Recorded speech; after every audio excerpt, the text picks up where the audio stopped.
সাল্লাল্লাহু আলাইহি ওয়াসাল্লাম মুফাসসিরিনে কেরাম বলছেন,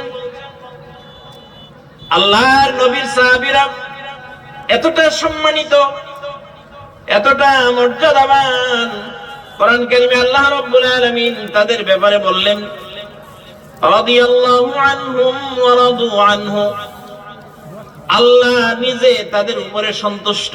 সুবহানাল্লাহ বলবেন। কাদের উপরে? কথা বলেন, কাদের উপরে? সাহাবীদের উপরে আল্লাহ নিজে সন্তুষ্ট। ওয়ারাদু আনহু, আর তারাও আল্লাহর উপরে সন্তুষ্ট। আচ্ছা, এবার বলেন দেখি, দুনিয়ায় থাকতেই জান্নাতের সুসংবাদ পেয়েছেন কয়জন? কয়জন? 10 জন না? এই 10 জনকে বলা হয় আশারে মুবাশশারা, প্রসিদ্ধ 10। আপনার সামনে যদি 5 জন আলেম দাঁড় করানো হয়, 5 জন আলেম দাঁড় করে যদি বলা হয় 5 জন এই নান্দাইলের প্রসিদ্ধ আলেম, তাহলে আপনি কি এটা বুঝবেন নাকি যে এই 5 জন ছাড়া আর আলেম নাই? নাকি বুঝবেন যে আলেম আরো আছে, সবার মধ্যে প্রসিদ্ধ হলো এই 5 জন? ঠিক কিনা? যখন বলা হয় প্রসিদ্ধ এই কয়জন, তাহলে বোঝা যায় যে আরো আছে। আশারে মুবাশশারা, প্রসিদ্ধ 10। এই 10 জনের ভিতরে হারিস ইবনে নুমানের নাম নাই। আল্লাহর নবী মিরাজ রাতে জান্নাতের ভিতরে যার কণ্ঠে কোরআনের তেলাওয়াত শুনে এসেছে, এই 10 জন আশারে মুবাশশারার ভিতরে হাসান হুসাইনের নাম নাই। অথচ আল্লাহর নবী প্রায় প্রতি জুমায় দাঁড়ায় বলতেন, আল হাসান ওয়াল হুসাইন সাইয়্যিদা শাবাবি আহলিল জান্নাহ, জান্নাতে যত যুবক যাবে সব যুবকের সরদার হবে হাসান এবং হুসাইন। তারাও জান্নাতের সুসংবাদ প্রাপ্ত। রাসূলুল্লাহর একজন সাহাবী দৌড়ে এলেন, আল্লাহর নবী মসজিদে বসা, এসে বলছেন, ইয়া রাসূলুল্লাহ, পেশায় আমি রাখাল, ছাগল চড়াই, আমাকে আপনি এমন কিছু আমলের কথা বলে দেন যে আমি যদি আমল করি আল্লাহ আমাকে জান্নাত দেবেন। এরপরে জান্নাতে যাওয়ার জন্য আর কারো কাছে যেন জিজ্ঞাসাটাও করা না লাগে। আল্লাহর নবী বললেন, দিনে এবং রাতে 5 ওয়াক্ত নামাজ আদায় করবে। কয় ওয়াক্ত? সাহাবী বলছে, ইয়া রাসূলুল্লাহ, 5 ওয়াক্তের বাইরে আরো ফরজ নামাজ আছে নাকি? আল্লাহর নবী বলছেন, লা ইল্লা আন তাতাওয়া, ফরজ নাই, চাইলে কিছু নফল নামাজ তুমি আদায় করতে পারো। আল্লাহর নবী বললেন, রমজান মাসে 1 মাস রোজা রাখবে। সাহাবী বলছে, ইয়া রাসূলুল্লাহ, রমজানের 1 মাস রোজার বাইরে আরো ফরজ রোজা আছে নাকি? আল্লাহর নবী বললেন, লা ইল্লা আন তাতাওয়া, ফরজ রোজা নাই, চাইলে কিছু নফল রোজা তুমি রাখতে পারো। আল্লাহর নবী কথাগুলো এভাবে বলছিলেন। রাসূলুল্লাহর কথা যখন শেষ হলো, লোকটি ওইটা দাঁড়াইলো, দাঁড়ায় বলছে, আল্লাহে, আল্লাহর কসম, লা আযীদু ওয়া লা আনকুসু মিনহু শাইআ, হে রাসূল, আপনি যা বললেন এর থেকে একটা কমাবো না, বাড়াবো না, হুবহু এটার উপরে আমল করব। সুবহানাল্লাহ বলবেন। লোকটা যখন চলে যায়, আল্লাহর নবী বলছেন, মান সাররাহু আইয়ানজুরা ইলা আহলিল জান্নাহ ফালইয়ানজুর হাযার রাজুল, কেউ যদি দুনিয়ায় কোন জান্নাতি মানুষ দেখে আনন্দ পেতে চাও, তাহলে ওই লোকটাকে তাকায় দেখো, সে আল্লাহর জান্নাতি। তাহলে ওই সাহাবীর নামও আশারে মুবাশশারাদের মধ্যে নাই। হযরতে খাদিজা রাদিয়াল্লাহু আনহা, খাদিজা রাদিয়াল্লাহু আনহা যাকে আল্লাহ নিজে সালাম পাঠিয়েছেন, আল্লাহ নিজে যাকে সালাম পাঠিয়েছেন জীবদ্দশায়, যিনি আল্লাহর সালাম পেয়েছেন, এমন কি আমল তিনি করেছেন, আল্লাহ নিজে তাকে সালাম পাঠিয়েছে। সরাসরি হযরত জিবরাইল আলাইহিস সালাম তাকে আল্লাহর সালাম বলে দিয়েছেন। সুবহানাল্লাহ বলবেন না? উনিও জান্নাতের সুসংবাদ পেয়েছেন। সর্বোপরি সূরা তাহরীমের 4 নম্বর আয়াত আল্লাহ রাব্বুল আলামিন বলেন, ইয়াউমা লা ইউযিল্লাহুন নাবিয়্যা ওয়াল্লাযীনা আমানু মাহু, নবী এবং নবীর সাথে যারা ঈমান এনেছে, যারা নবীর সাথে ঈমান এনেছে, ঈমানের উপর ইস্তেকামত থেকেছে, ঈমানের উপরে মৃত্যুবরণ করেছে, ঈমান নিয়ে দুনিয়া থেকে বিদায় নিয়েছে, এমন কাউকেই কিয়ামতের দিন আল্লাহ লাঞ্ছিত করবেন না। সব সাহাবীদেরকে এই আয়াত দিয়ে জান্নাতের সুসংবাদ দেওয়া হয়েছে। তাহলে এখন বলেন, জান্নাতের সুসংবাদ প্রাপ্ত 10 জন নাকি সাহাবী সবাই? কোনটা? সবাই। এই আয়াত তার সাক্ষী। আল্লাহ তাআলা বলেন রাদিয়াল্লাহু আনহুম, আল্লাহ নিজে তাদের উপরে সন্তুষ্ট। সুবহানাল্লাহ। তাদের সবার উপরে সন্তুষ্ট। হুম বহুবচনের শব্দ ব্যবহার করা হয়েছে। ওয়ারাদু আনহু, তারাও আল্লাহর উপরে সন্তুষ্ট। সুবহানাল্লাহ। আর আমাদের অভিযোগের শেষ নাই, আল্লাহর কাছে অভিযোগের শেষ নাই। আমার এটা নাই, আমার সেটা নাই, আমার এটা দরকার। আল্লাহ খালি আমাকে দেখে, আর কাউকে আল্লাহ দেখে না। এরকম কথা আছে না নাই? আছে।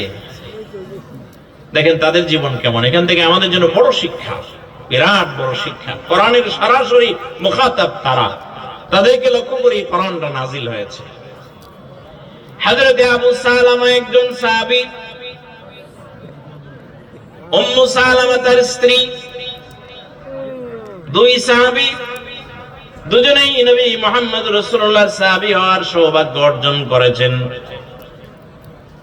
উম্মু সালামা আবু সালামাকে বলছে, ও আমার প্রাণের স্বামী, আমি যদি কোনো কারণে মারা যাই, তোমার আগে যদি দুনিয়া থেকে বিদায় হয়ে যাই, তাহলে বলো দেখি এরপরে তুমি আবার আরেকটা বিয়ে করবে নাকি?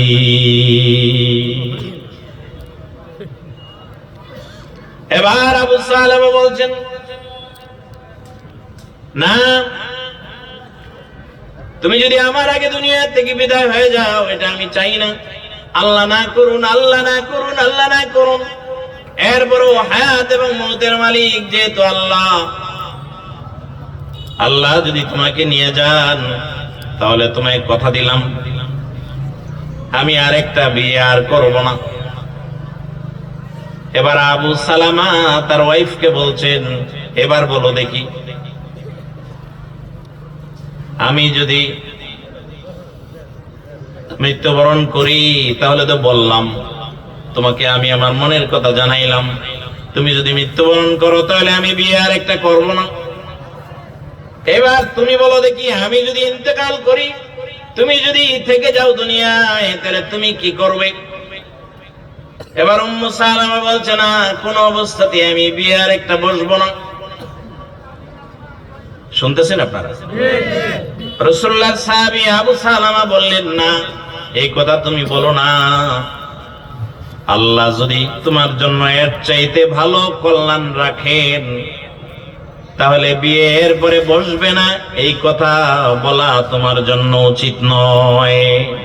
তবে আমি আল্লাহর কাছে দোয়া করি, আল্লাহ যদি আমাকে আগে নিয়ে যান দুনিয়া থেকে, আমি যদি দুনিয়া থেকে বিদায় হয়ে যাই, আমার চাইতে ভালো কোনো স্বামী যদি তোমার জন্য ছুটে যায়, আল্লাহ তাআলা যেন তোমার মন ঘোরায় দেয়। ভালো কোনো জায়গা যদি পাও, আল্লাহ যেন তোমার জন্য বিয়ের ব্যবস্থা করে দেয়। নবী মুহাম্মদ সাল্লাল্লাহু আলাইহি সাল্লামের দুই সাহাবী পরস্পরের স্বামী স্ত্রী কথা বলছেন ঘরের মধ্যে। তাদের এই কথাটা আল্লাহ রাব্বুল আলামিন ঘরের ভিতরে আর রাখেন নাই, উম্মতের কল্যাণের জন্য আল্লাহ বের করে দিয়েছেন। বলেন সুবহানাল্লাহ। এই কথাটা হাদিস হয়ে গেল। নবী মুহাম্মদ সাল্লাল্লাহু আলাইহি সাল্লামকে আল্লাহ শুধু জানানই নাই, আল্লাহর নবী ছিলেন তখন মক্কায়। মক্কায় যখন কঠিন পরিবেশ চলছে, থাকার আর সুযোগ নাই মক্কায়, রাসূল করিম সাল্লাল্লাহু আলাইহি সাল্লাম মদিনায় হিজরত করলেন। সাহাবায়ে কেরামের মধ্যে যারা বুদ্ধিমান ছিলেন, জ্ঞানবান যারা ছিলেন, তারা বুঝতে পেরেছিলেন যে আল্লাহর নবী আর মক্কায় থাকবেন না। কিন্তু আবু সালামা বুঝতে পারেন নাই যে রাসূল চলে যাবেন। নবী মুহাম্মদ সাল্লাল্লাহু আলাইহি সাল্লাম যেদিন রাতের বেলায় বেরিয়ে গেলেন, পরের দিন ঘুম থেকে উঠে আবু সালামা শুনলেন যে নবী মুহাম্মদ সাল্লাল্লাহু আলাইহি সাল্লাম মক্কায় নাই, আল্লাহর নবী মদিনায় হিজরত করেছেন। আবু সালামা, রাসূল মক্কায় নাই, মদিনায় হিজরত করেছেন, এই কথা শোনার পরে মক্কার সমস্ত মায়া মহব্বত, ব্যবসা বাণিজ্য, সন্তান সন্ততি, স্ত্রী পুত্র পরিবার পরিজনের চাইতে আল্লাহর নবীকে বেশি ভালোবাসতেন বলে তিনিও সিদ্ধান্ত নিলেন যে আমি আর মক্কায় থাকবো না। যে জায়গায় রাসূল নাই সেখানে আমার থাকার কোনো সার্থকতাও নাই। আবু সালামা বেরিয়ে পড়লেন, স্ত্রীকে বললেন চাইলে তুমি আমার সাথে যেতে পারো। যেহেতু স্ত্রীও মুসলমান, উম্মু সালামা উনিও রওনা দিলেন। উম্মু সালামার পরিবার তাকে ফিরায় রাখলো, বাধা দিল, না তুই আবু সালামার সাথে মদিনায় যেতে পারবি না, তুই মক্কায় থেকে যা। উম্মু সালামা অনেক জোরাজুরি করলেন, তুমি আমাদের বিয়ে দিয়ে দিয়েছো, এখন স্বামী যে জায়গায় যায় ওখানে থাকবো, আমাকে ফিরাও কেন? বললো যে না, তোকে যেতে দেব না। যেতে দিল না, সন্তানদেরকেও যেতে দিল না, জোর করে রেখে দিল। আবু সালামা দেখলো স্ত্রীকে নিয়ে যাওয়া সম্ভব নয়, কোন মতে নিজের জীবনটা নিয়ে আবু সালামা মদিনার দিকে রওনা হয়ে গেল।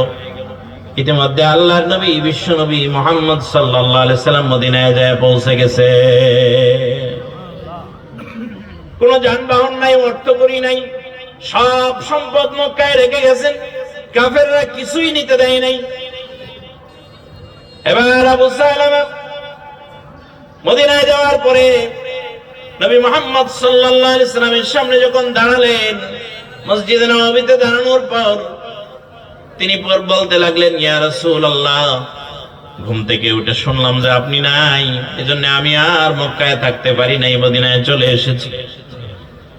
রাসূল সাল্লাল্লাহু আলাইহি সাল্লাম এই ধরনের অনেককেই বলেছেন যে আমার সাথে তোমার এই ভালোবাসার কারণে, এই ভালোবাসা তোমাকে একেবারে আল্লাহর জান্নাত পর্যন্ত পৌঁছায় দেবে।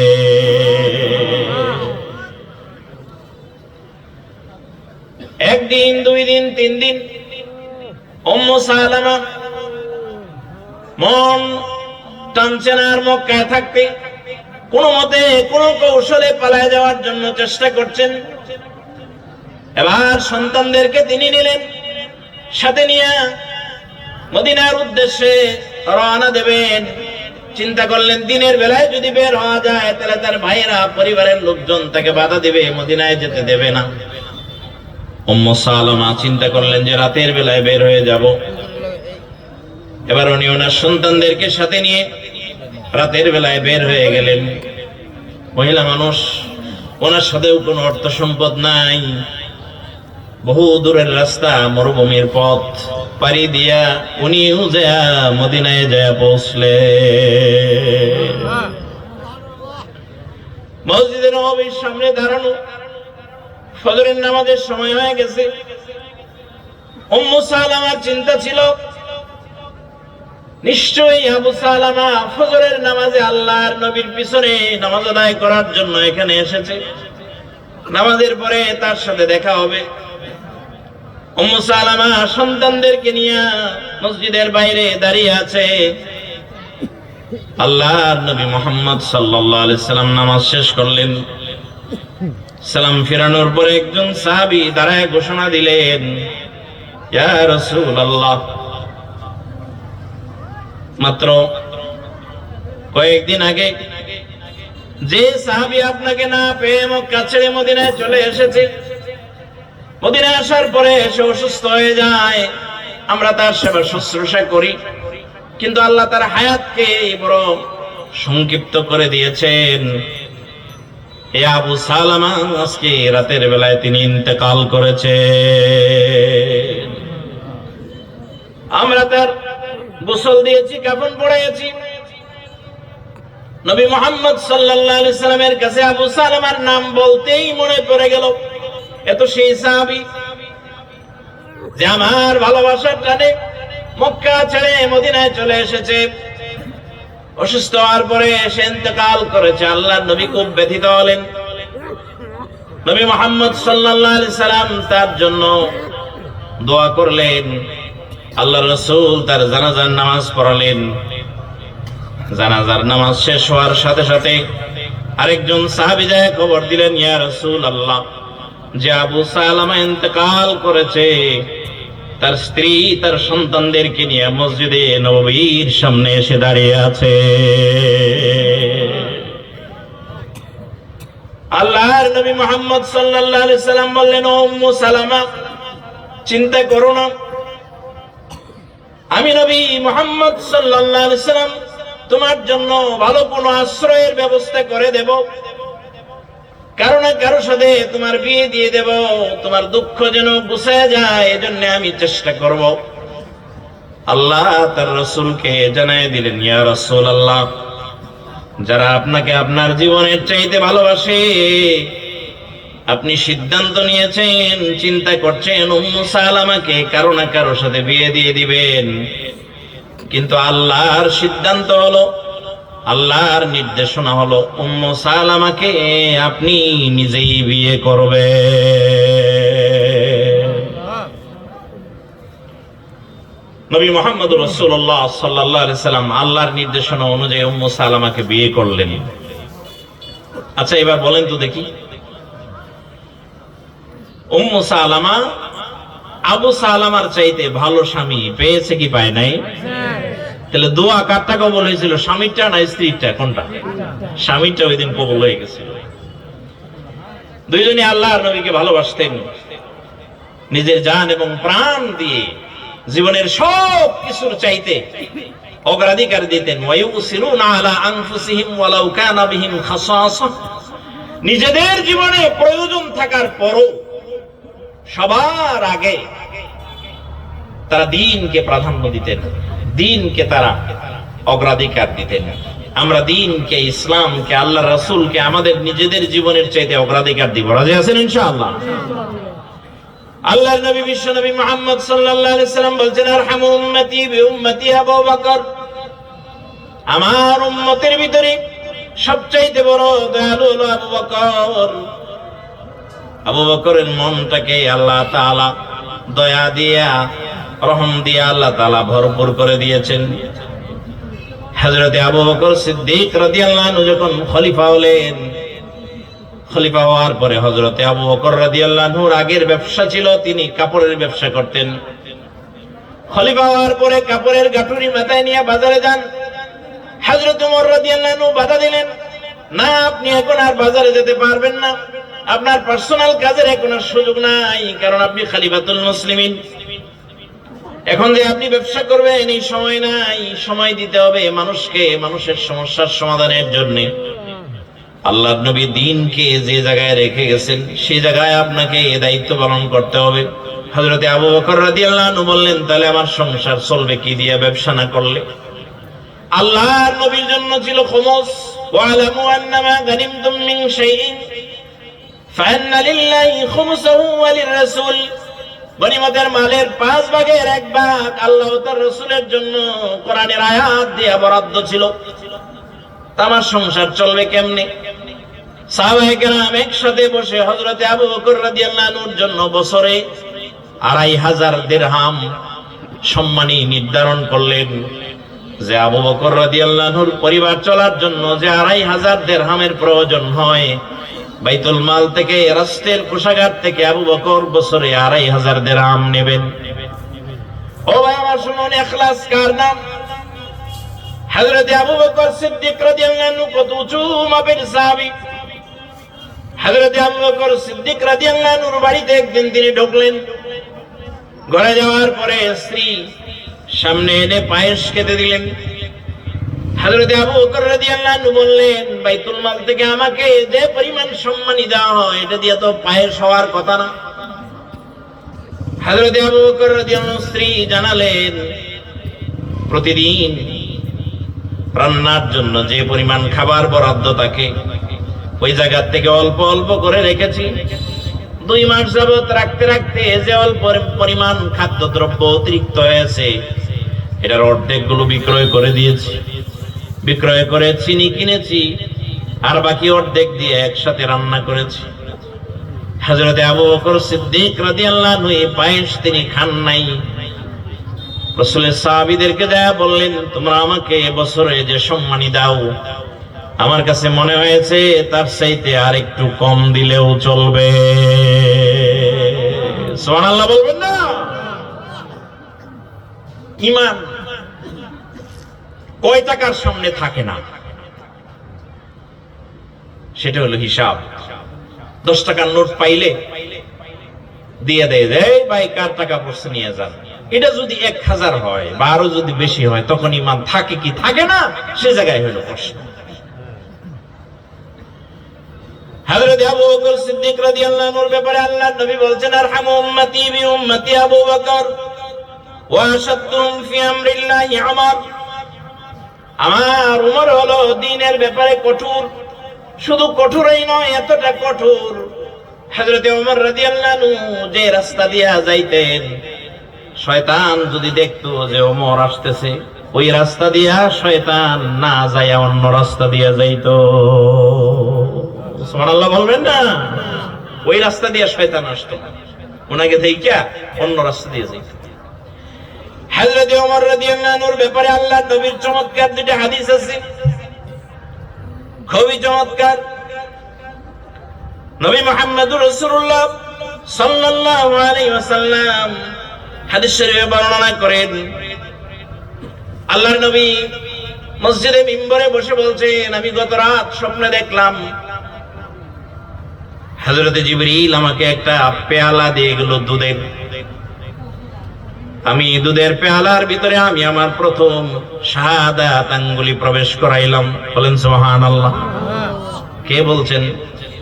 আল্লাহর নবী, নবী মুহাম্মদ সাল্লাল্লাহু আলাইহি সাল্লাম রাতের বেলায় স্বপ্নে দেখলেন জিবরীল একটা দুধের পাত্র দিয়ে গেছে। ওই দুধের পাত্র হাতে নিয়ে আল্লাহর নবী শাহাদাত আঙ্গুলি প্রবেশ করাইলেন। নবী মুহাম্মদ সাল্লাল্লাহু আলাইহি সাল্লাম স্বপ্ন যুগে দুধ বেজানো শাহাদাত আঙ্গুলিটা হযরত ওমর রাদিয়াল্লাহু আনহুর মুখে দিয়ে দিলেন। হযরত ওমর রাদিয়াল্লাহু আনহু নবী মুহাম্মদ সাল্লাল্লাহু আলাইহি সাল্লামের হাতের দুধ বেজানো আঙ্গুলটা চেটে খেয়ে নিলেন। সাহাবায়ে কেরাম জিজ্ঞাসা করেন, ইয়া রাসূলুল্লাহ, আপনার এই স্বপ্নের তাওয়িল কি? নবী মুহাম্মদ রাসূলুল্লাহ সাল্লাল্লাহু আলাইহি সাল্লাম বললেন, এটা হলো জ্ঞান। আল্লাহ তাআলা জ্ঞানের আধার, জ্ঞানের একমাত্র মালিক কে?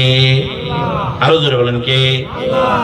এজন্য আমরা জ্ঞান চাই কার কাছে? রব্বি জিদনি ইলমা। নবী মুহাম্মদ সাল্লাল্লাহু আলাইহি সাল্লাম বলছেন, আনা আবুল কাসিম, আমি হইলাম বন্টনকারী।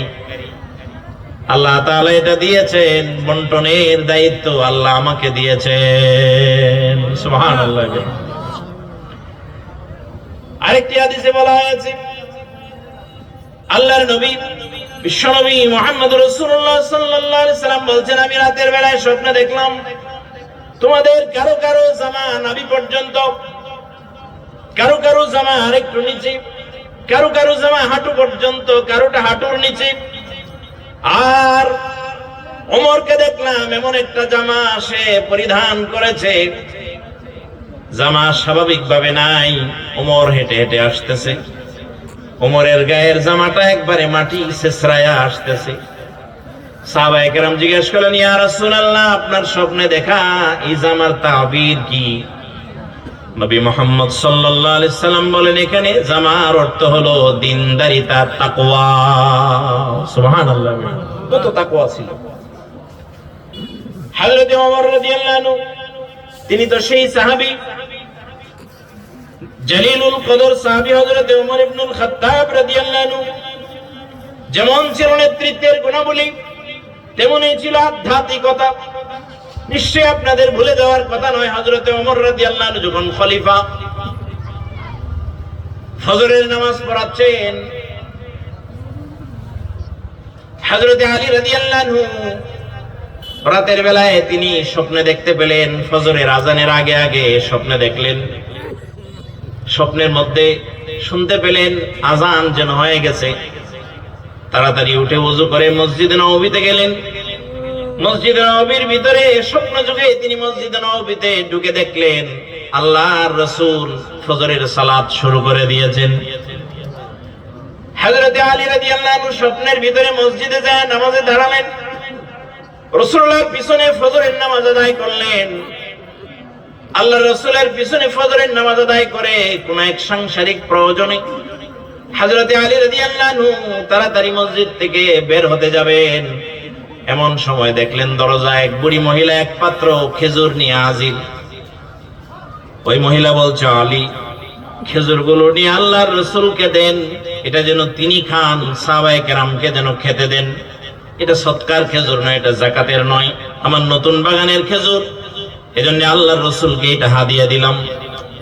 হযরত আলী রাদিয়াল্লাহু আনহু স্বপ্নের ভিতরে বুড়ি মহিলার কাছ থেকে খেজুরের পাত্র নিয়ে মসজিদের ভিতরে ঢুকলেন। নবী মুহাম্মদ সাল্লাল্লাহু আলাইহি সাল্লাম তিনি তার আদত অনুযায়ী সাহাবায়ে কেরামের দিকে ফিরে বসলেন। হযরত আলী রাদিয়াল্লাহু আনহু খেজুরের পাত্র দেওয়ার পরে আল্লাহর নবী সর্বপ্রথম এখান থেকে একটা খেজুর উঠায়া আলীর মুখে দিয়ে দিলেন। পুরো ঘটনাটা স্বপ্ন। হযরত আলী রাদিয়াল্লাহু আনহু বলছেন, ইতিমধ্যেই ফজরের আজান পড়ে গেছে। সুবহানাল্লাহ বিহামদিহি। আজান পড়েছে ঠিকই, আজানের পরে আমি জাগ্রত হয়েছে ঠিকই, কিন্তু রাসূলের দেয়া খুরমার স্বাদ জাগ্রত হওয়ার পরেও আমি আমার মুখে উপলব্ধি করতেছিলাম। হযরত আলী রাদিয়াল্লাহু আনহু বলেন, ওযু করে মসজিদে গেলাম, যা দেখলাম জামাত রেডি, ইকামত চলছে। আল্লাহর নবী তখন দুনিয়ায় নাই। নবী মুহাম্মদ রাসূলুল্লাহ ইন্তেকাল করেছেন। হযরত আবু বকর সিদ্দিক রাদিয়াল্লাহু আনহু ইন্তেকাল করেছেন। হযরত ওমর তখন খলিফা।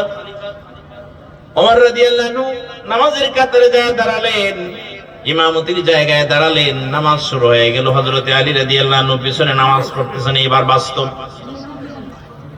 কোন এক সাংসারিক কারণে, ব্যক্তিগত প্রয়োজনে হযরত আলী রাদিয়াল্লাহু আনহু জামাতের সালাম ফেরানোর পরে দ্রুত মসজিদ থেকে বের হচ্ছেন। বের হয়ে যায় দেখেন দরজায় এক মহিলা এক পাত্র খেজুর নিয়ে হাজির। রাতের বেলায় যা স্বপ্নে দেখছিলেন এবার দেখছেন তিনি বাস্তব। মহিলা বলছে, এটা আমার নতুন বাগানের খুরমা, এটা নিয়ে আমিরুল মুমিনিন হযরত ওমর রাদিয়াল্লাহু আনহুকে নিয়ে দেন, তিনি যেন খান। রাসূলের সাহাবীদের ভিতরে এটা যেন তিনি ভাগ করে দেন। হযরত আলী রাদিয়াল্লাহু আনহু তিনি এই পাত্র নিয়ে ওমর রাদিয়াল্লাহু আনহুর কাছে গেলেন। যাওয়ার পরে পাত্র দেওয়ার পরে সেম স্বপ্নের মতো করে হযরত ওমর রাদিয়াল্লাহু আনহু ওইখান থেকে একটা খেজুর উঠায়া আগে হযরত আলীর মুখে দিয়ে দিলেন। হযরত আলী রাদিয়াল্লাহু আনহু বলছেন, ইয়া ওমর জিদনি তামরাতান উখরা, অনেকগুলো তো আছে, আমাকে আরেকটা বেশি দেন। ওমর রাদিয়াল্লাহু আনহু বলছেন, লাওয়ান্না রাসূলুল্লাহ সাল্লাল্লাহু আলাইহি ওয়াসাল্লাম যাদাক লাজিদনা, আল্লাহর রাসূল যদি তোমাকে স্বপ্নের ভিতরে একটার বেশি খুরমা দিতেন আমিও তোমাকে বাড়ায় দিতাম। হযরত আলী রাদিয়াল্লাহু আনহু বলছেন, ইয়া ওমর আহিয়া রুয়াতুন আম রাআইতাহা, এটা কি কোনো স্বপ্ন যেটা আমিও দেখছি আপনিও দেখছেন এরকম? হযরত ওমর বলছেন, না হে আলী, এটা কোনো স্বপ্ন নয়। ওয়ালাকিন্নাল মুমিনা ইযা আখলাসা কলবাহু ইয়ারা বিনুরিল্লাহ, আল্লাহর বান্দারা যখন আল্লাহর জন্য হয়ে যায়, কেউ যখন আল্লাহর জন্য হয়ে যায়, ইয়ারা বিনুরিল্লাহ, আল্লাহ তাদেরকে আল্লাহর নূর দেখার তৌফিক দিয়ে দেয়। শুধুমাত্র শাসনই করেননি, শুধু খলিফাই ছিলেন না,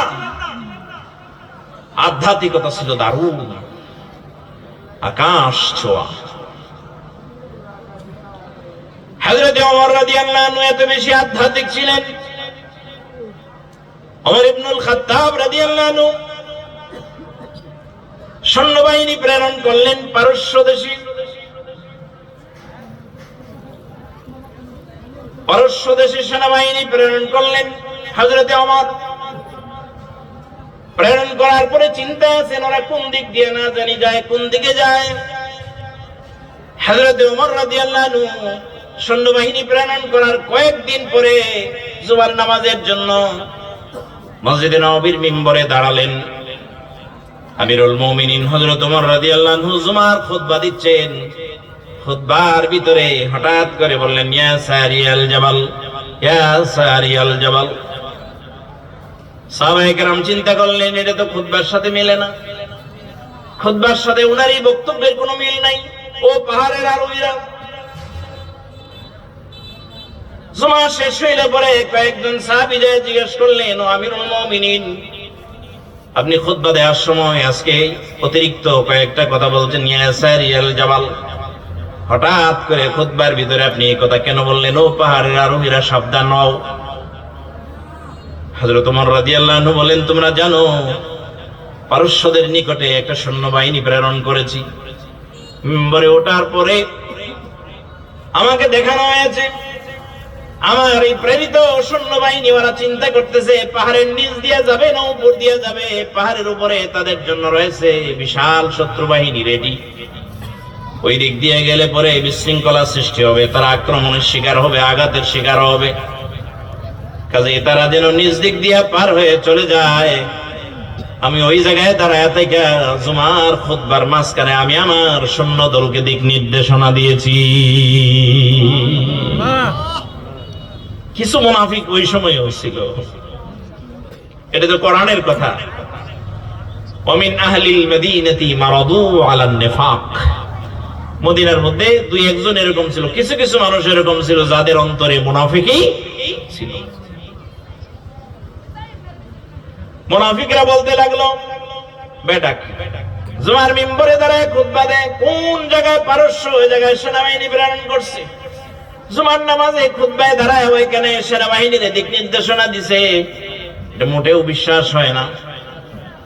হযরতে ওমর রাদিয়াল্লাহু আনহুর ওই সেনাবাহিনীর দল যেদিন ফিরে আসেন, মুনাফিকদের দল মদিনার বাইরে যায়, সবার আগে যায় ওই দিন তাদেরকে সম্বর্ধনা দিয়েছে। সবার আগে যায় সম্বর্ধনা তো উদ্দেশ্য নয়, যায় জিজ্ঞাসা করছে অমুক দিন জুমার নামাজের সময় ওমর রাদিয়াল্লাহু আনহু তোমাদেরকে কোনো কথা বলে দিক নির্দেশনা দিয়েছে নাকি? ওই সেনা দলের প্রধান বলছেন, আমরা বড় দুর্লভমান অবস্থায় ছিলাম, কি করব, পাহাড়ের উপর দিয়ে যাবো না নিচ দিয়ে যাবো চিন্তা করছিলাম। এমন সময় আমিরুল মুমিনিনের কণ্ঠ ভেসে এলো, ইয়া সারিয়াল জাবাল বলে, আমরা তার দিক নির্দেশনা পেয়ে শত্রু দলের হাত থেকে আমরা বেঁচে গেলাম। সুবহানাল্লাহ বলবেন না? শুধু শাসক ছিলেন না, আধ্যাত্মিক ছিলেন। সম্পর্ক ছিল আল্লাহর সাথে, আল্লাহর রাসূলের সাথে। হযরত ওমর ইবনুল খাত্তাব রাদিয়াল্লাহু আনহু এত সম্মানিত ব্যক্তি, এত জলিলুল কদর সাহাবী ছিলেন। হযরত ওমর রাদিয়াল্লাহু আনহু পারস্য বিজয়ের সময় আবু উবাদা ইবনুল জাররাহ রাদিয়াল্লাহু আনহুকে আগে পাঠাইলেন। ও আবু উবাদা ইবনুল জাররাহ, তুমি রাসূলুল্লাহর জলিলুল কদর সাহাবী, তোমার তাহাজ্জুদ মিস হয় না, আল্লাহর সাথে গভীর সম্পর্ক তোমার। সেজদায় তোমাকে যেমন আমি কান্না করতে দেখি, যুদ্ধের ময়দানে যায় ভূমিকা পালন করতেও দেখি। জ্ঞান বিচক্ষণ তোমার অনেক বেশি, অনেক বিচক্ষণতা। সুতরাং পারস্য অঞ্চলে তুমি যাও। পারস্যের খ্রিস্টানেরা বলছে সাম্রাজ্যের চাবি হস্তান্তর করবে, যায় দেখো আসলে অবস্থাটা কি। হযরতে আবু উবাদা ইবনুল জাররাহ উনি গেলেন দূত হিসেবে। হযরতে ওমর রাদিয়াল্লাহু আনহুকে চিঠি লিখলেন, আমিরুল মুমিনিন, পারস্যবাসীরা তারা তাদের সাম্রাজ্যের চাবি হস্তান্তরের জন্য একমত, শুধু আপনি আসতে হবে, আপনি চলে আসেন। হাজিরিন, আপনারা জানেন হযরত ওমর রাদিয়াল্লাহু আনহু একজন চাকরকে সাথে নিয়ে রওনা হয়েছিলেন। এই ঘটনা আপনারাও পড়ছেন। হযরত ওমর রাদিয়াল্লাহু আনহু চাকরকে উটের পিঠের উপরে উঠায়া একবার রশি টানছেন হযরত ওমর, আরেকবার ওমর পিঠে বসেছেন, রশি টেনেছে চাকর। হাদিসের শেষ অংশটা বড়ই চমৎকার। পারস্যদের একেবারে রাজদরবারে প্রবেশের আগে, রাজধানীতে প্রবেশের আগে পরাক্রমে রশি টানার ভাগ্য পড়ে গেল হযরত ওমরের। ওমর ইবনুল খাত্তাব রাদিয়াল্লাহু আনহু রশিতে ধরে আছেন, চাকর উটের পিঠে বসা। হযরত ওমর রাদিয়াল্লাহু আনহু রশি টেনে টেনে নিচ্ছেন, আবু উবাদা ইবনুল জাররাহ ওই জায়গায় আগে থেকে রেডি হয়ে আছেন, লাল গালিচা সম্বর্ধনা দিবে ওমরকে। হযরতে আবু উবাদা ইবনুল জাররাহ দেখলেন তাকায়া, হযরত ওমর রাদিয়াল্লাহু আনহু তো সর্বনাশ করে ফেলছে, ইসলামের মান সম্মান নষ্ট করে দিল। চাকরকে উটের পিঠের উপরে বসায় উনি রশি টানতেছেন, মদিনার সেই ছেঁড়া জামাটা গায়ে দিয়ে আসছেন। আবু উবাদা ইবনুল জাররাহ তাড়াতাড়ি মানুষের ভিড় ঠেলে এসে ওমর রাদিয়াল্লাহু আনহু রাত ধরে বললেন, আমিরুল মুমিনিন, সর্বনাশ করে ফেলছেন, আপনি তো মান সম্মান নষ্ট করে দিলেন।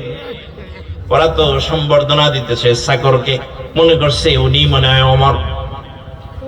হযরতে ওমর রাদিয়াল্লাহু আনহু দেখলেন আবু উবাদা ইবনুল জাররাহ রাসূলুল্লাহ জিবরিলুল কদর সাহাবী ঠিকই, মাসাদে কাল পর্যন্ত খ্রিস্টানদের সাথে থাকার কারণে তারও মনের পরিবর্তন হয়ে গেছে। হযরতে ওমর রাদিয়াল্লাহু আনহু, ওমর ইবনুল খাত্তাব রাদিয়াল্লাহু আনহু আবু উবাদা ইবনুল জাররাহর হাতটা জোরে ধরলেন, ধরে জোরে একটা ঝাঁকি দিলেন। এরপরে বললেন, ও আবু উবাদা ইবনুল জাররাহ, মনে রেখো, কুল্লামা নাহনু কওমুন আযযানাল্লাহু লিল ইসলাম কুল্লামা তালাবনাল ইজ্জাতা খারিজিল ইসলাম আযাল্লানাল্লাহ। আমরা হচ্ছি এমন সম্প্রদায় যারা উট চড়াইতাম, ছাগল চড়াইতাম, আল্লাহ আমাদেরকে সম্মান দিয়েছেন, মর্যাদা দিয়েছেন। ইসলামের বাইরে যায় কোনো সম্মান আছে, মর্যাদা আছে, আধিপত্য আছে, এটাতে কল্যাণ আছে, এটা যদি আমরা মনে করি আযাল্লানাল্লাহ, তাহলে আমাদেরকে লাঞ্ছিত অপমানিত করবেন কে? আল্লাহ। হযরতে ওমর রাদিয়াল্লাহু আনহু আবু উবাদা ইবনুল জাররাহর হাত ধরে ঝাঁকি দেওয়ার পরে আবু উবাদা ইবনুল জাররাহর মন মানসিকতাও পরিবর্তন হয়ে গেল। সুবহানাল্লাহ বলবেন না? এটার নাম হচ্ছে আধ্যাত্মিকতা। হযরতে ওমর রাদিয়াল্লাহু আনহু ঢুকলেন। ওমর ইবনুল খাত্তাব রাদিয়াল্লাহু আনহু ছিলেন এমন ব্যক্তি, কাউকে ছাড়তেন না। প্রাদেশিক গভর্নরদের ব্যাপারে খোঁজ খবর নিতেন। খোঁজ পেলেন মিশরের গভর্নর, মিশরের শাসনকর্তা আমর ইবনুল আস প্রতিদিন রুটি খায় গোশত দিয়ে। এই খবর পাওয়ার পরে আমর ইবনুল আসকে চিঠি লিখলেন, তুমি যে অবস্থায় থাকো আমার সাথে এসে সাক্ষাৎ করো। আপনারা কি আমার কথা বুঝতেছেন? কষ্ট হচ্ছে না তো আপনাদের?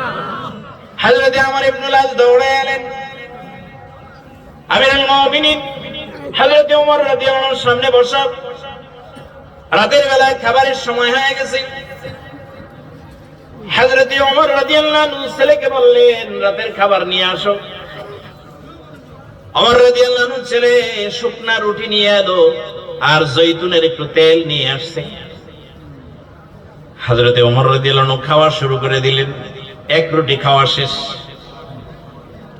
আমর ইবনুল আস রাদিয়াল্লাহু আনহু মিশরের গভর্নর, উনি এখনো খাওয়া শুরুই করেন নাই। উনি মনে করছেন আজকে যেহেতু খলিফার দরবারে আসছে, নিশ্চয়ই ভালো কোনো খাবার খাওয়া হবে। শুকনা রুটি হযরত ওমর একটা জৈতুনের তেল দিয়ে অলরেডি একটা খেয়ে ফেলছেন। খাওয়ার পরে দেখলেন এখনো সে খাবার শুরুই করে নাই। হযরতে ওমর রাদিয়াল্লাহু আনহু বলছেন, ও আমর ইবনুল আস, আমার তো এক রুটি শেষ, শুরু করো না কেন? আমর ইবনুল আস বলছেন, আমিরুল মুমিনিন, গোশত কই? খলিফার দরবারে এলাম, রাতের খাবার, গোশত কোথায়? আমি তো ভাবছি যে আপনি গোশত নিয়ে আসবেন।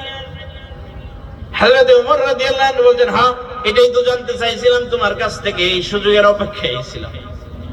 যেহেতু বলছো তাইলে এখন ঠেলা সামলাও। আমি শুনেছি তুমি নাকি প্রতিদিন রুটি আর গোশত দিয়ে খাও। হযরতে ওমর রাদিয়াল্লাহু আনহুকে এবার আমর ইবনুল আস, তিনি বুঝতে পারছেন যে আজকে ঘটনাটা কি ঘটবে। উনি বলতেন যে হ্যাঁ আমিরুল মুমিনিন, প্রতিদিন আমি গোশত এবং রুটি খাই। হযরত ওমর রাদিয়াল্লাহু আনহু বললেন, তোমার যত প্রজা আছে মিশরের বাসিন্দা সবাই গোশত রুটি খাইতে পারে কিনা? আমর ইবনুল আস বলছে, না, সবাই গোশত রুটি খাইতে পারে না। হযরতে ওমর রাদিয়াল্লাহু আনহু বললেন, সবাই যদি গোশত রুটি খেতে না পারে, তুমি তাদের শাসনকর্তা হইয়া প্রতিদিন গোশত রুটি খাওয়া রাসূলুল্লাহর সুন্নতের খেলাফ। সুবহানাল্লাহ বলবেন না? ও আমার ইবনুল আস, এরপরে যদি শুনি যে প্রতিদিন গোশত রুটি দিয়ে খাবার খাইছো, হযরতে ওমরের দুর্রাত থেকে কেউ তোমাকে রেহাই দিতে পারবে না। আমিরুল মুমিনিন হযরতে ওমর রাদিয়াল্লাহু আনহু ছিলেন এতটা বেশি আধ্যাত্মিক, আল্লাহর সাথে আল্লাহর রাসূলের সাথে সম্পর্ক এতটা গভীর ছিল, এতটা গভীর ছিল। আবু উবাদা ইবনুল জাররাহ রাদিয়াল্লাহু আনহুর ব্যাপারে মুনাফিকরা অভিযোগ দিয়ে গেল উনি খুব বিলাসী জীবন যাপন করেন, মিথ্যে কথা। হযরতে আবু উবাদা ইবনুল জাররাহকে দেখার জন্য, তার অবস্থা দেখার জন্য হযরতে ওমর রাদিয়াল্লাহু আনহু একদিন গেলেন। যায় আবু উবাদা ইবনুল জাররাহর রুমের সামনে যায়া, হুজরার সামনে যায়া সালাম দিলেন। সালামের উত্তর দেওয়া হলো, ঢুকে বললেন। হযরতে ওমর রাদিয়াল্লাহু আনহু ফরচুনেটলি গেলেন, বলে যান নাই, না বলে যায় দেখতে গেলেন তার ঘরের মধ্যে কি আছে, আসবাবপত্র কি, অবস্থা কি। হযরতে ওমর রাদিয়াল্লাহু আনহু ঘরের ভিতরে ঢুকে দেখলেন বিছানাটা খেজুরের পাতা, এটার উপরে চাদরও নাই। হযরতে ওমর রাদিয়াল্লাহু আনহু দেখলেন একটা মাত্র প্লেট। হযরতে ওমর জিজ্ঞেস করলেন, ও আবু উবাদা ইবনুল জাররাহ, তোমরা দুইজন এখানে থাকো, তুমি আর তোমার স্ত্রী প্লেট একটা কেন? হযরতে আবু উবাদা ইবনুল জাররাহ বলেন, ইয়া আমারুল মুমিনিন, আমিরুল মুমিনিন, আল্লাহর রাসূলের হাতে শপথ নিয়েছিলাম দুনিয়াতে কোনো সম্পদ গড়ে তুলব না, কিন্তু আমার মাঝে মাঝে দুঃখ হয়, তিনটা সম্পদ আমার হইয়াই গেল। তার একটা হলো এই খেজুর পাতার বিছানা, দুই আমরা দুইজনে মিলে এক প্লেটে খাবার খাই, খাবারের এই পাত্র, তিন নাম্বার হলো আমাদের পানির একটা মশক আসে, পানির মশক ছাগলের চামড়া দিয়ে তৈরি। আল্লাহর নবীর হাতে শপথ নিয়েছিলাম দুনিয়ায় কোনো সম্পদ গড়ে তুলব না, কিন্তু তিনটা সম্পদ তো আমার হয়েই গেল, এটা নিয়ে আমার চিন্তা হয়। সুবহানাল্লাহ বলবেন না? গায়ে ছেঁড়া কাপড়, রাসূলুল্লাহর সাহাবী, সম্পদের অভাব ছিল না। হযরতে ওমর রাদিয়াল্লাহু আনহু শুনলেন, যখন এই কথা শুনে বুঝলেন যেটা অভিযোগ ভিত্তিহীন। হযরত ওমর রাদিয়াল্লাহু আনহু তাকে এক থলে স্বর্ণ মুদ্রা দিলেন, এক থলে। ওমর রাদিয়াল্লাহু আনহু দিয়া বললেন, তোমার গায়ের কাপড়টা ছেঁড়া, ভালো একটা কাপড় পরিধান করবে, আর একটু ভালো বিছানা রাখবে, মেহমানরা এসে যাতে বসতে পারে আর একটা ভালো বিছানার ব্যবস্থা রাখবে। আবু উবাদা ইবনুল জাররাহ রাদিয়াল্লাহু আনহু বললেন, আমিরুল মুমিনিন, আমার এই অর্থের কোনো প্রয়োজন নাই, আপনার স্বর্ণ মুদ্রার কোনো প্রয়োজন নাই। আল্লাহর রাস্তে কিয়ামতের দিন নবী মুহাম্মদুর রাসূলুল্লাহর সামনে ভয়াবহ অবস্থা থেকে আপনি আমাকে বাঁচান। গ্রহণ করেননি? হযরতে ওমর রাদিয়াল্লাহু আনহু বললেন, বাইতুল মাল থেকে দুটো জামা নিয়ে আসি, নিয়ে যাও। আবু উবাদা ইবনুল জাররাহ সুন্দর দুটো জামা দেখে দেখে অনেকক্ষণ পর্যন্ত উল্টা পাল্টা করলেন, নাড়াচাড়া করলেন। আবু উবাদা ইবনুল জাররাহ চোখ থেকে পানি পড়ছে। হযরতে ওমর জিজ্ঞেস করলেন, ও আবু উবাদা ইবনুল জাররাহ, তুমি কাঁদছো কেন? আবু উবাদা ইবনুল জাররাহ রাদিয়াল্লাহু আনহু বলছেন, আমিরুল মুমিনিন, আমার অনেক সাথী ছিলেন আল্লাহর রাসূলের সাথে, রাসূলের অনেক সাহাবী ছিলেন, পেট ভরে তিন বেলা খাবার খেতে পারেন নাই, না খেয়ে অসুস্থ অবস্থায় ইসলামের দুর্দিনে ইন্তেকাল করেছেন, ভালো কোনো জামা গায়ে দিতে পারেন নাই। আমার ওই সাথীরা, আল্লাহর নবীর সাহাবীরা, অলরেডি তারা এই অবস্থায় আল্লাহর জান্নাতে চলে গেছে,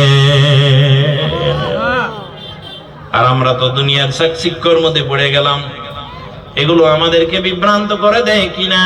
এই জামা দেখলাম, নাড়াচাড়া করলাম, রাসূলুল্লাহর ওই সাহাবীদের কথা মনে করলাম। হযরত ওমর রাদিয়াল্লাহু আনহু তাকে বললেন যে জামা দুটি নিয়ে যাও। উনি নেন নাই, বলেন যে অন্তত একটা নাও। আবু উবাদা ইবনুল জাররাহ বললেন যে একটা নেওয়া যায়, যেহেতু আমার স্ত্রীর যে জামাটা আছে এটা দিয়ে তার সতর এখন আর ঢাকে না, একটু বেশি ছিঁড়ে গেছে। সুবহানাল্লাহ বলবেন না? নবী মুহাম্মদ সাল্লাল্লাহু আলাইহি সাল্লামের সাহাবী সম্পদ বিমুখ ছিলেন। ইসলাম আর সম্পদের পাহাড়, এই দুইটা কোনোদিন এক জায়গায় হয় না। হ্যাঁ, হযরত ওসমান রাদিয়াল্লাহু আনহু অনেক ধনী ছিলেন, যা ছিল সম্পদ তার থেকে আর বাড়েনি, শুধু কমছে আর কমছে। ইসলামের জন্য শুধু দিছেন আর দিছেন, অকাতরে দুই হাতে মিলাই দিয়েছেন। তবুকের যুদ্ধের সময় আল্লাহর নবী সাহাবায়ে কেরামের কাছে সহযোগিতা চাইলেন। হযরত ওসমান রাদিয়াল্লাহু আনহু যা দিলেন স্বর্ণের স্তূপ হয়ে গেল আল্লাহর নবীর সামনে। রাসূল করিম সাল্লাল্লাহু আলাইহি সাল্লাম স্বর্ণের ভিতরে, হযরত ওসমান রাদিয়াল্লাহু আনহু দেয়া স্বর্ণের স্তূপের ভিতরে হাত ঢুকাইতে লাগলেন, নাড়াচাড়া করছেন। আল্লাহর নবী হাসছেন আর বলছেন, আল্লাহ আজকে ওসমানের উপরে এত বেশি সন্তুষ্ট হয়েছেন যে জীবনে আর কোনদিন তার উপরে অসন্তুষ্ট হবেন না। রাসূল সাল্লাল্লাহু আলাইহি সাল্লামের সাহাবীরা কষ্ট করে তাদের জীবনকে অতিবাহিত করেছেন। আবু উবাদা ইবনুল জাররাহ কয়েকদিন পর তিনি তার এই দায়িত্ব ছেড়ে দিয়ে ওমর রাদিয়াল্লাহু আনহুর কাছে এসে আরজি করলেন, আমিরুল মুমিনিন, আমার জীবনের শেষ আবদারটা আপনি রাখেন। কি? যে আমি আর এই দায়িত্বটা পালন করতে চাই না, রাসূলের শহর মদিনায় আমি মৃত্যুবরণ করতে চাই। সুবহানাল্লাহ বলবেন না? হযরত ওমর রাদিয়াল্লাহু আনহু আবেগময় সাহাবী, শেষ বয়সে আবু উবাদা ইবনুল জাররাহের আবেদন ফিরাই দিতে পারেন নাই। হযরত আবু উবাদা ইবনুল জাররাহকে বাড়ি পাঠিয়ে দিলেন। হযরত ওমর রাদিয়াল্লাহু আনহু আরেকদিন আরেক থলে রৌপ্য মুদ্রা নিয়ে, রূপার মুদ্রা নিয়ে আবু উবাদা ইবনুল জাররাহর বাড়ি গেলেন। যায়া বললেন, তুমি রাসূলুল্লাহর অনেক বড় সম্মানিত সাহাবী, তুমি কোনো সম্পদ গড়ে তোলো নাই, তোমার সংসার চলে অনেক কষ্টে, আমি শুনেছি সারা দিন রাতে মিলায়া এখন নাকি তুমি শুধু একটা রুটি খাও, তাও দুইজনে মিলে, স্ত্রী অর্ধেক রুটি, উনি অর্ধেক রুটি, এইভাবে খান। হযরত ওমর রাদিয়াল্লাহু আনহু এক তলে রৌপ্য মুদ্রা দিলেন, আবু উবাদা ইবনুল জাররাহ ফিরায় দিলেন, আবার দিলেন, আবার ফিরায় দিলেন।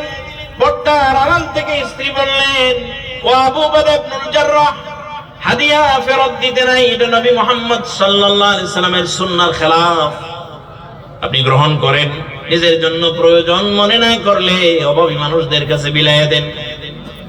এই হাদিস শোনার পরে আবু উবাদা ইবনুল জাররাহ রৌপ্য মুদ্রার থলেটা নিলেন হযরত ওমরের কাছ থেকে। ওমর রাদিয়াল্লাহু আনহুকে বিদায় দিয়া ঘরের ভিতরে আর ঢুকেন নাই, ওই জায়গা থেকে বের হয়ে গেলেন। সব রৌপ্য মুদ্রাগুলো দরিদ্র মানুষের কাছে বিতরণ করে দিয়া শুধু থলেটা স্ত্রীর কাছে দিয়া 2 রাকাত নামাজ আদায় কইরা আল্লাহর শুকরিয়া আদায়ের পরে আকাশের দিকে 2 হাত তুলে দোয়া করলেন, নবী মুহাম্মদ রাসূলুল্লাহর কাছে যে শপথ নিয়েছিলাম কোন সম্পদ গড়ে তুলব না, আমৃত্যু আল্লাহ যেন এটার উপরে ইস্তেকামত থাকার জন্য তৌফিক দান করে।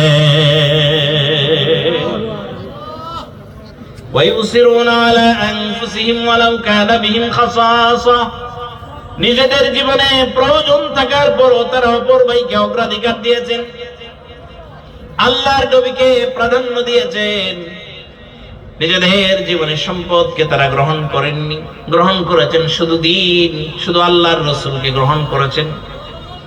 এজন্য আমরা যেন আমাদের জীবনের চাইতে দ্বীনকে, ইসলামকে, আল্লাহর নবীকে, আল্লাহর রাসূলকে যেন প্রাণের চাইতেও বেশি ভালোবাসতে পারি। আল্লাহ যেন তৌফিক দেন, বলেন আমিন। ওমা তৌফিকি ইল্লা বিল্লাহ।